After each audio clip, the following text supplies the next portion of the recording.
Ang Ginoo madahay.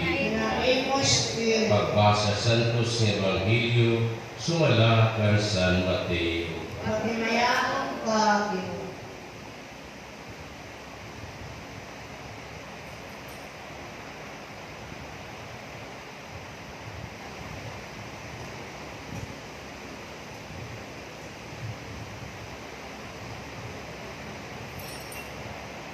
Niyan pinadto Jesus han katunaan irani han munto han Cesarea Filipo. Nga dito ginpakailan niya ang iya mga tinunan. Sumala ang siring ang mga tao. Hinuman kuno ang anak ang tao. Nagbaton hira, may nasiring nga iya ang ihuwan nga paragunyan. Nasiring ang iba nga iya amo Elias, nga nasiring naman ang iba liwat, amo iya Jeremias o usa ang mga manaragna. Napakian na Jesus sa ira, ano ha iyo, ang ha iyo, hinuman ako. Binato ni Simon Pedro, ikaw amon Mesiyas, ang nalakan Diyos na uri. Gisiling niya ni Jesus, palaran ka Simon anak ni Iwan, kaya waray makot ha imo niya kamaguran, di ka hindi sa hinyo nga tao, kundi iginhatag inihaimon ako na may nanalo.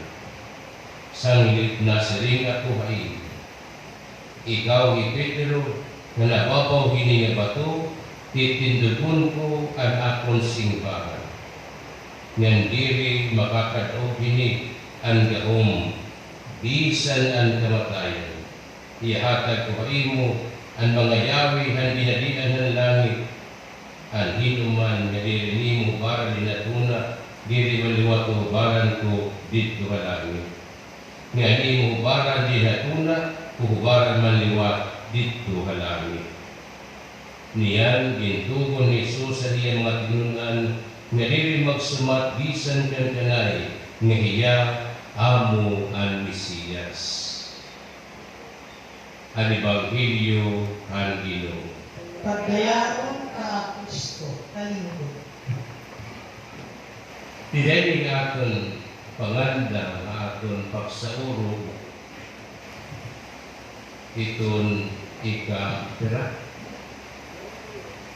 na 500 years siya iton Christianization ng sa misa di na Pilipinas ng pagkatulog pagtanda din ang bilang pagtubo next year is 2021 kasi kakano ka ni China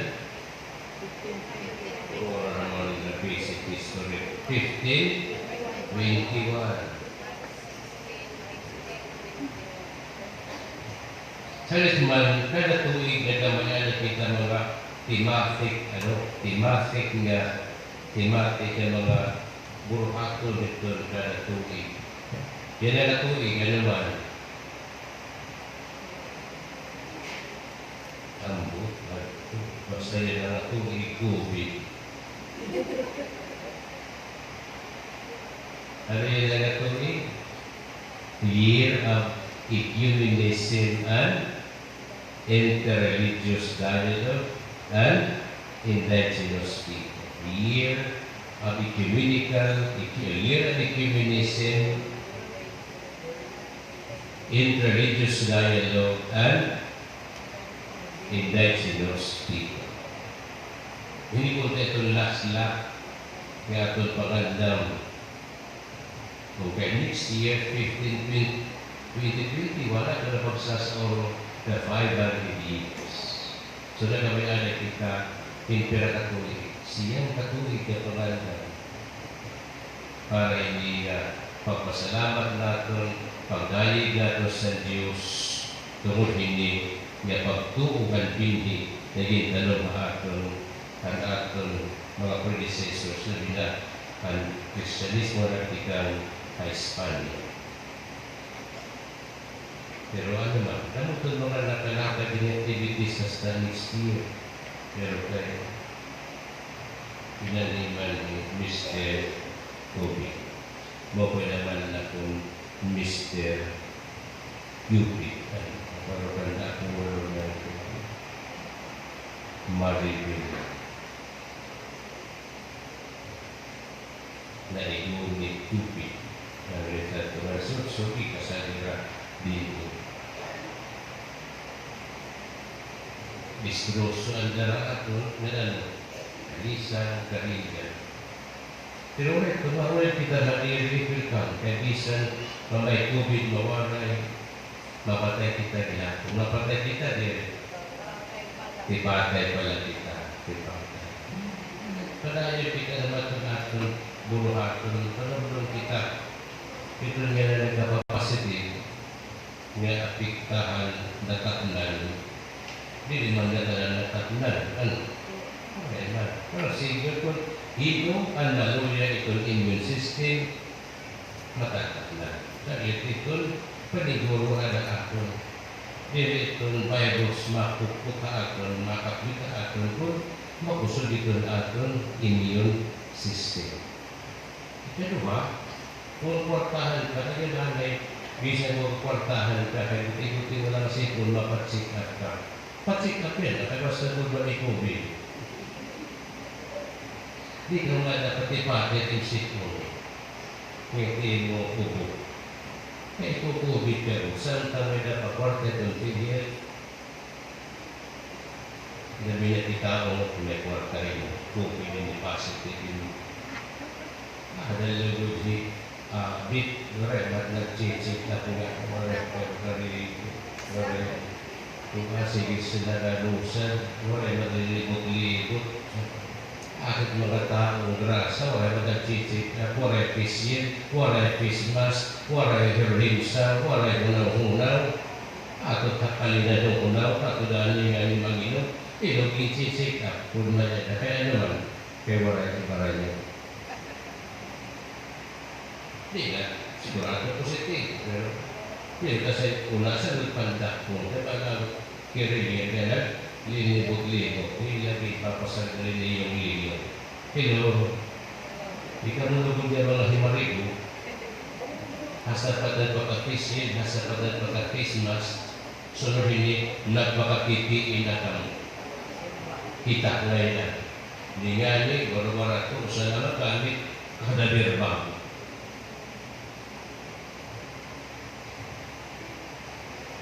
Ano ko na ito sitwasyon? But still, we remain as Christians. Pagpapadayan ng kita tungo sa nasimbahan, hindi makatulang, pinunaka pa sa purugin pagdayo sa Diyos, ika 5 kagatos sa tuig na atong pagka-Christian. Ang tema, piningatuig, Year of Ecumenism, Interreligious Dialogue, and Indigenous People, ang tema, Harmony ba? Dialogue towards harmony. Dialogue towards harmony. Dulu ito ginuunga na hindi na tuig. The Year of Ecumenism, which is centered on dialogue among and between Christians and different churches.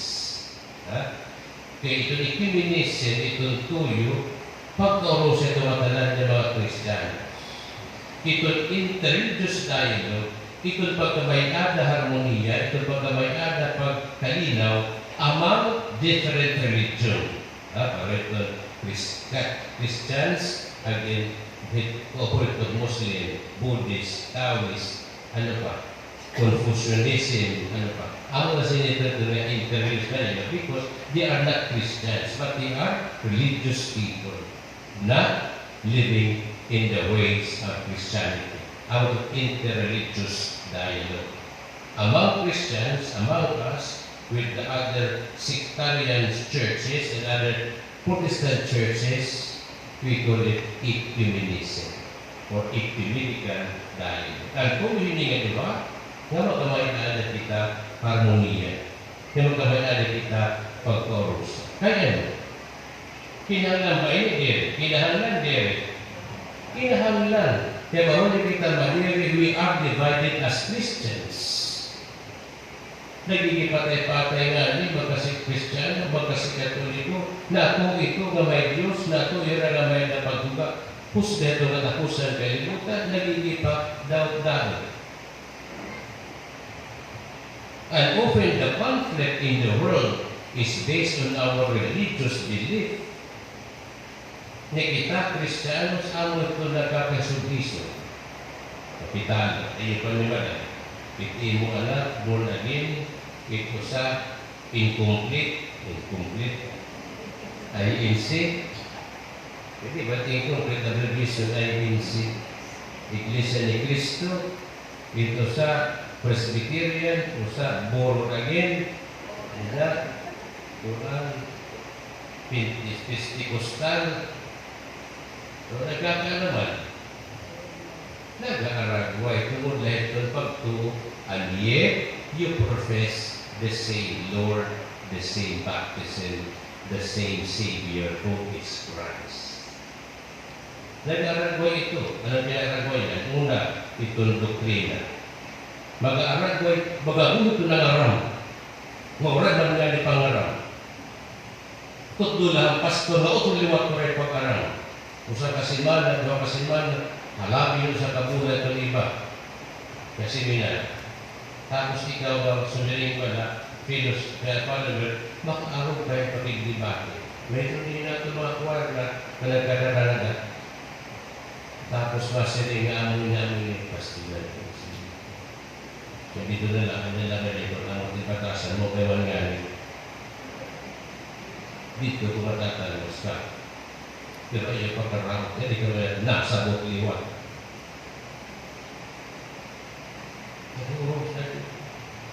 Ano pinag ko? Nasa itidurog na. Unang doktrina.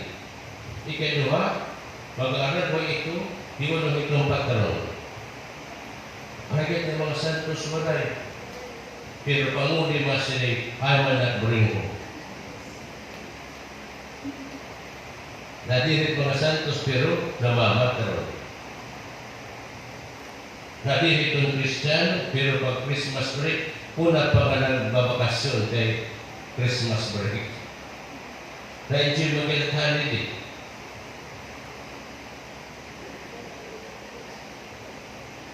Sarod ng mag-aragway, unang itong misa itong patay. Natapos nga siya ito, saan ito? Namamatay na tatay. Kaya kasi kami, magbaraglulit ng mga Teresialis. Kasi ito, pagtapos na ito, bawal na simenteryo, no January 1 nga, dos COVID na sa Lima na siya, yun, kay Constantine. Hindi naman, umik-wik mag-ihapon. Kaya sugisod kita, ito natin practices, kaya ito natin doktrina, naging babalik-balik na inyo. Maruli ito madiri. The Catholic Church has been there for more than 2,000 years. The doctrine is perfect. It may not be, our practices may not be perfect, but the doctrine has been perfected through times.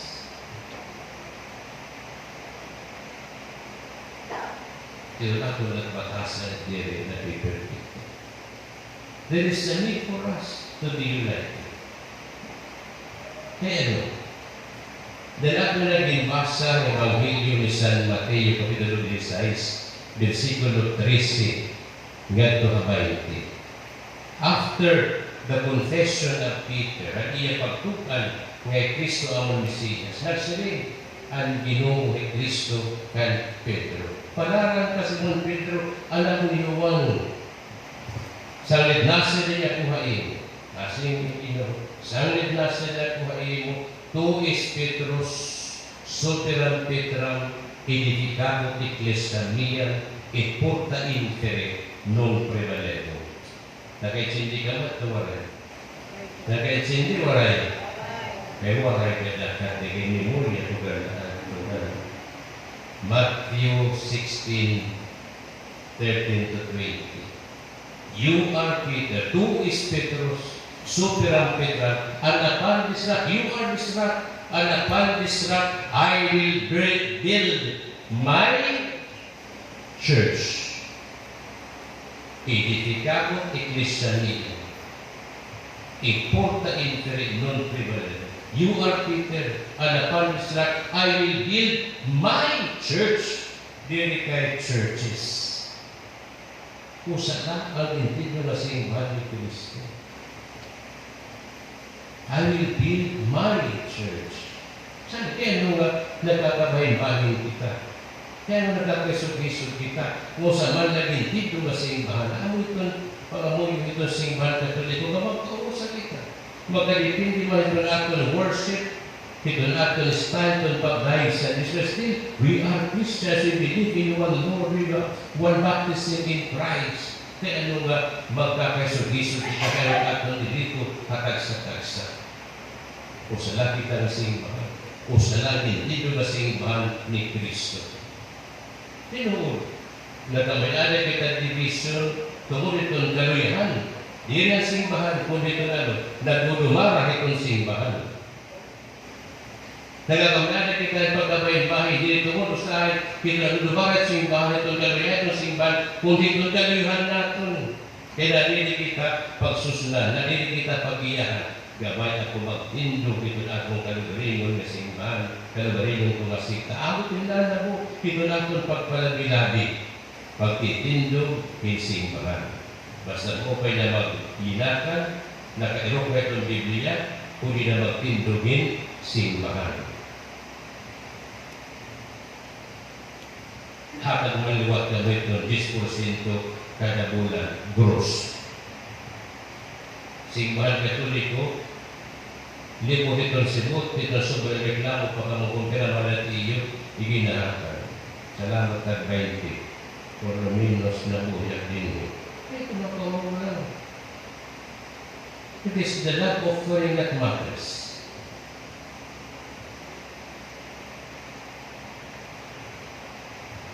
Amin yung nanabuhat. Di na kay kaluyahan, simbahan, kundi ang kaluyahan ng tagsa-tagsa. Nakulihan natin magpaka mas maaral itong simbahan. Naliligitan pag-focus, naliligitan pagsusunan, naliligitan pagsabayon, naliligitan pag-iyahan, magtitindog itong simbahan. Amo itong rason na kamayado kita in magkailahin ng mga sikta. Haymat mo sana, ang simbahan kung ikaw, abun na Katoliko, sunod nga bulan, sunod nga simana, sunod nga tuig, ato ka Iglesia ni Kristo. Sunod nga tuig, ada kalidakan naman na kuwan. Ato na kasi assembly sa God, ito ay bawa. Nito, gawar ka tayo mo dito, hakuan, highway, malusog ang iwag yan, di ka naman na esquina, full gospel church. Aray ka niluwag yan nahi, mabalik ka na tutuloy ng eskwelahan. Aray ka ganahi, mabalik ka na itong nakamalihaw. Yan ang problema. Ikaw mo na simbahan. Ikaw.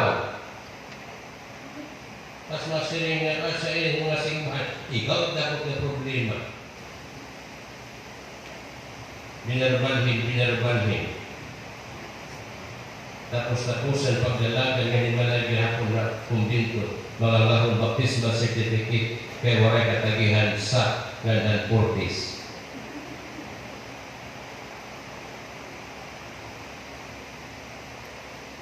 O sana kita na simbahan. Kaya ano na, wikit-wikit iksalit, kaya ano magigipa, birbingkil kita. O sama na itong tumungkatong kinaboy, pareho man lang ang hanit, higing tutod ato. O sana na simbahan, higing tindog ni Kristo. There is only one church that Christ established. Kaya ano? Kaya sana ni Kristo. Ikaluha. Sana natin, o sana ang simbahan, usala kita katilingban because primarily the church from the Greek word ecclesia which means community. Usala kita katilingban. Therefore, if we are only in one Christ and one community, we have also to live in one charity. In one charity. Triple C, Christ, community, and charity. Pero siguro nga, magpupuyot kita pareho nga pag-iguma o pagdalahan ka sa tagsa. Pareho na itong respeto ka sa tagsa, pareho na itong pag-amuhan ka sa tagsa, kaya ibaro kita itong pagtabang, itong atong ikasitaw. Sangit, itong charitable act, itong simbahan katoliko, is not exclusive only among us Catholics. We have also other Christians and even non-Christians in our work of charity. Ika na ito. May natong nakuha sa sasyon din na Pilipinas. Itong Caritas Manila. We have a Caritas International that helps humanity. Binabili niyo pa na muna. Kaya we are only one in one Christ, built by one Christ, we are only one community that believe in one charity. Hinatunta, ngayon ang atong pagkasimbahan, nga tinukod ni Kristo na sa niya, kaya isa ang ganghaan ng impyerno, isa ng kamatayon, diri hindi makakatumba, diri hindi makakapukan, diri mapupukan. Damo na ito nagipurukan ang simbahan. Pero ano ba? Hindi wala pa pintapukan. Amo ito na nung na simbahan. Gusto rin pag nasa nga, in 25 years, in 20 years, mawawala itong Katoliko simbahan, buwa ito. Nauna pati ang kamatay. Damo na ito, Napoleon Bonaparte, dito pa. Minsan mga Protestante ng mga pastors, Peter Seguir, Enero, Iraguan, Galicula, ano pa, in the Roman history. Damo na ito. Diyan pati San Pedro, San Pablo, pero saan na rin ang oran ng simbahan? Di ba alam sila yung Ginoo? Even death cannot prevail against. Lain niya bahin, itong basurahan na surata, even the gates of hell cannot prevail against. Di siya naman yung hell, di rin makakapukan. God has promised that. Salit man, kung di na kaya tumakbo, kung amin na saan ang Diyos sa atin, pero labing importante pa ako, in spite and despite that, we are the true church and one church established by Christ, we have to live in perfect charity. Kaya ano, kaya atong hibaruhin pag-igugma, ang atong ikasitaw, nga palis na atong pagtuo, hawaliwat ang atong inungdan, himpakasunod, ang simbahan na makubod, di ikaupod na sa Santisima Trinidad, ang langit na ginandam ni Kristo para ato. That heavenly church that we long for, that we journey towards that. Kaya pasi kita matapos liwat, makasangkot ng simbahan, ang makasantusan, ug ang mga baraan. Amen? Nato ako hinus sa langit Diyos, amay makagaraon,